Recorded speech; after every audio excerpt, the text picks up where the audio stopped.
খবৰ আজি ৰাতিপুৱাৰ কেইবাটাও গুৰুত্বপূৰ্ণ খবৰ আহি পৰিছে আৰু এনেধৰণৰ খবৰসমূহ নিতৌ চাবলৈ চেনেলটো ছাবস্ক্ৰাইব কৰি ভিডিঅ'টোত এটা লাইক কৰি দিব। মৰি যাম, জনজাতি লৈ যাম, বিজেপি চৰকাৰ মিছা প্ৰতিশ্ৰুতি নচলিব বুলি হুংকাৰ প্ৰদান কৰিছে এই মুহূৰ্তত। মাৰিলেও মৰি যাম, জনজাতি লৈ যাম বুলি এক হুংকাৰ হিমন্ত বিশ্ব শৰ্মা চৰকাৰক। নো এছটি নো ৰেষ্ট। আগন্তুক ২৬ত নিৰ্বাচনক লৈ কঠোৰ হৈ পৰিছে এতিয়া সকলো দল সংগঠন। কোনো কাৰণতে মানি লোৱা নহব নো এছটি, তেনেহলে নো ৰেষ্ট বুলি সকিয়নি দিছে হিমন্ত বিশ্ব শৰ্মাক। পাছৰ খবৰটো বিনামূলীয়া হ'ব এতিয়া সকলো বিজুলী, ঘৰে ঘৰে পাব চাকৰি, জনতালৈ এতিয়া বৃহৎ সকাহ। বিৰোধী চৰকাৰ আহিলে কাৰ্যকৰী হ'ব এতিয়া সমগ্ৰ দেশত পুৰণি পেঞ্চন নীতি। ২০০ ইউনিট পৰ্যন্ত বিনামূলীয়া হ'ব এতিয়া বিদ্যুৎ। বিধৱা জ্যেষ্ঠ নাগৰিকে প্ৰতিমাহে লাভ কৰিব ১৫০০ টকা পৰ্যন্ত পেঞ্চন। প্ৰতিগৰাকী ব্যক্তিলৈ আগবঢ়াব ২৫ লাখ কোটি টকাৰ সাহায্যৰ স্বাস্থ্য বীমা। জীৱিকা সখীয়ে লাভ কৰিব প্ৰতিমাহে ৩০,০০০কৈ দৰমহা। বিৰোধী চৰকাৰ আহিলে ঘৰে ঘৰে চাকৰি পাব, প্ৰত্যেকখন ঘৰত একোজনকৈ ব্যক্তিয়ে চাকৰি পোৱা নিশ্চিত কৰি দিছে। এই মুহূৰ্তৰ এক ডাঙৰ খবৰ আহি পৰিছে। পাছৰ খবৰটো মাজত মাত্ৰ দুদিন ১ নৱেম্বৰৰ পৰা ৰেচন কাৰ্ডত পাব চাউল, দাইল, চেনি, নিমখৰ পৰা ইত্যাদি কৰি সকলো সামগ্ৰী। লাখ লাখ ৰেচন কাৰ্ড হিতাধিকাৰীৰ বাবে এই মুহূৰ্তৰ এক ব্ৰেকিং ডাঙৰ খবৰ মুখ্যমন্ত্ৰীৰ। সম্পূৰ্ণৰূপে সলনি কৰি দিব ৰেচন কাৰ্ডৰ সংগ্ৰহৰ নিয়ম। ১ নৱেম্বৰৰ পৰা লাভ কৰিব বিনামূলীয়া ৰেচন। ১ নৱেম্বৰৰ পৰা ১০ নৱেম্বৰলৈ চলিব অন্ন সেৱাৰ দিন। নৱেম্বৰ মাহত ৰেচন সংগ্ৰহৰ বাবে জাৰি বিশেষ জাননী। চাউলৰ লগতে প্ৰতিগৰাকী হিতাধিকাৰীয়ে পাব চেনি, দাইল, চাউল, নিমখ পৰ্যন্ত সকলো বস্তু আৰু মুঠ ৪ বিধ সামগ্ৰী লাভ কৰিব এতিয়া ৰেচন কাৰ্ডৰ গৰাকীয়ে। পাছৰ খবৰ আন এক ব্ৰেকিং খবৰ আহি পৰিছে।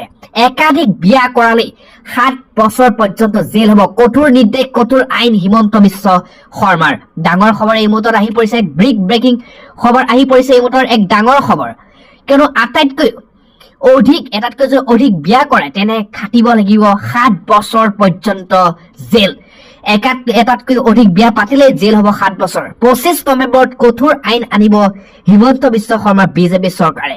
এনে এজন পুৰুষৰ ৩গৰাকী পত্নী হলে কেনেকৈ চলিব? এজন পুৰুষে এগৰাকী বিয়া কৰাব লাগিব। বহু বিবাহক লৈ কঠোৰ মুখ্যমন্ত্ৰী ডক্টৰ হিমন্ত বিশ্ব শৰ্মা।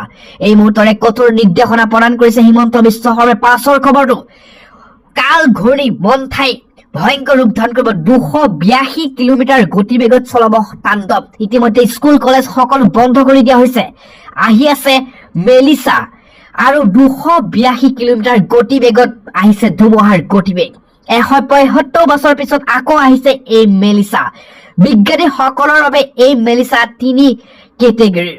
জাইকা আৰু কিউবাত ইতিমধ্যে ধাৰণ কৰিছে ভয়ংকৰ ৰূপ আৰু স্কুল কলেজ সকলো বন্ধ কৰি দিছে। ইতিমধ্যে আগন্তুক ৩-৪ দিনলৈ সম্পূৰ্ণৰূপে বন্ধ কৰি দিছে। বিদ্যালয়, সহকাৰী কাৰ্যালয়ৰ পৰা ইতিমধ্যে ৫০,০০০ লোকক স্থানান্তৰ কৰিছে উচিত ঠাইলৈ।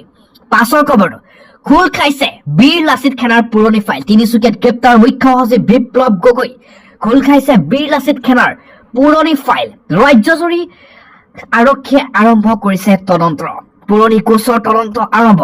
ধন দাবী ভাবুকি ভৰা গোচৰ ফাইল খুলিছে এতিয়া আৰক্ষীয়ে। তিনিচুকীয়াত আটক মুখ্য সচিব বিপ্লৱ গগৈ। এই মুহূৰ্তৰ এক ডাঙৰ খবৰ আহি পৰিছে। পাছৰ খবৰতে আন এক ব্ৰেকিং খবৰ আহি পৰিছে।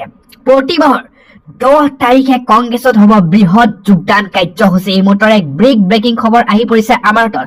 প্ৰতি মাহৰ ১০ তাৰিখে কংগ্ৰেছত হ'ব বৃহৎ যোগদান কাৰ্যসূচী। বুধবাৰে কংগ্ৰেছত বৃহৎ যোগদান কাৰ্যসূচী।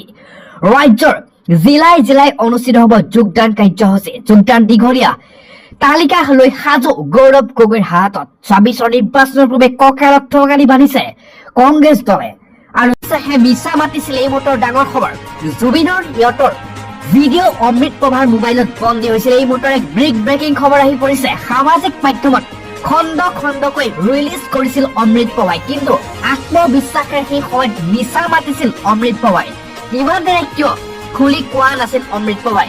কণ্ঠশিল্পী গীতিশ্বৰ বিস্ফোৰক ফেচবুক পোষ্ট। ইতিমধ্যে অন্তিমটো ভিডিঅ'ত এক ডাঙৰ খবৰ আহি পৰিছে। ছিংগাপুৰৰ পৰা জুবিন ইতিমধ্যে অন্তস্পিৰ ৰিপৰ্ট প্ৰদান। এই মুহূৰ্তৰ ব্ৰেকিং খবৰ আহি পৰিছে। আৰু পাছৰ খবৰটো অৱশেষত জুবিন গাৰ্গৰ চিতাভস্মলৈ যোৱা হৈছে মহাবাহু ব্ৰহ্মপুত্ৰক লৈ এই মুহূৰ্তৰ ডাঙৰ খবৰ আহি পৰিছে এটা ব্ৰেকিং আৰু জুবিন গাৰ্গৰ সেই ইচ্ছা আছিল যে ব্ৰহ্মপুত্ৰত বিলীন হৈ যোৱা অৱশেষত জুবিন গাৰ্গৰ চিতাভস্ম লৈ মহাবাহু ব্ৰহ্মপুত্ৰত গ'ল গৰিমা গাৰ্গ শইকীয়া কাহিলীপাৰা বাসগৃহৰ পৰা লৈ যোৱা হৈছে জুবিন গাৰ্গৰ চিতাভস্ম বিসৰ্জনৰ বাবে উপস্থিত গৰিমা শইকীয়া গাৰ্গ জুবিন গাৰ্গৰ ভগ্নী প্ৰামী আৰু ব্ৰহ্মপুত্ৰৰ বুকুত চিতাভস্ম বিসৰ্জন কৰি গৰিমা গাৰ্গ শইকীয়াই অৱশেষত জুবিন গাৰ্গৰ চিতাভস্ম লৈ যোৱা হৈছে মহাবাহু ব্ৰহ্মপুত্ৰলৈ অৱশেষত লৈ যোৱা হৈছে এই মুহূৰ্তৰ পাছৰ খবৰটো বিজেপিত এতিয়া অকলশৰীয়া হ'ব নেকি মুখ্যমন্ত্ৰী বৰ্তমানৰ হিমন্ত বিশ্ব শৰ্মা কিয়নো বিপদে লগ নেৰা হৈছে হিমন্ত বিশ্বৰ গৌৰৱ গগৈ উত্থানত থৰকা ছুটিছে এতিয়া হেৰুৱাই পেলাইছে হিমন্ত বিশ্ব শৰ্মাই ক্ষমতা হেৰুৱাৰ ভয়ত শংকিত মুখ্যমন্ত্ৰী ঘনিষ্ঠ মন্ত্ৰী বিধায়কৰো লুটি দিবলৈ সাজু মন্ত্ৰী অজন্তা নেওগ অশোক সিংহাল সুৰ সলনি হৈছে বিধায়ক দিগন্ত কলিতা মানৱ ডেকাৰো এই মুহূৰ্তৰ এক বিপদ অনিবাৰ্য হৈ পৰিছে এতিয়া যেন বিজেপিত মুখ্যমন্ত্ৰী হিমন্ত বিশ্ব শৰ্মাৰ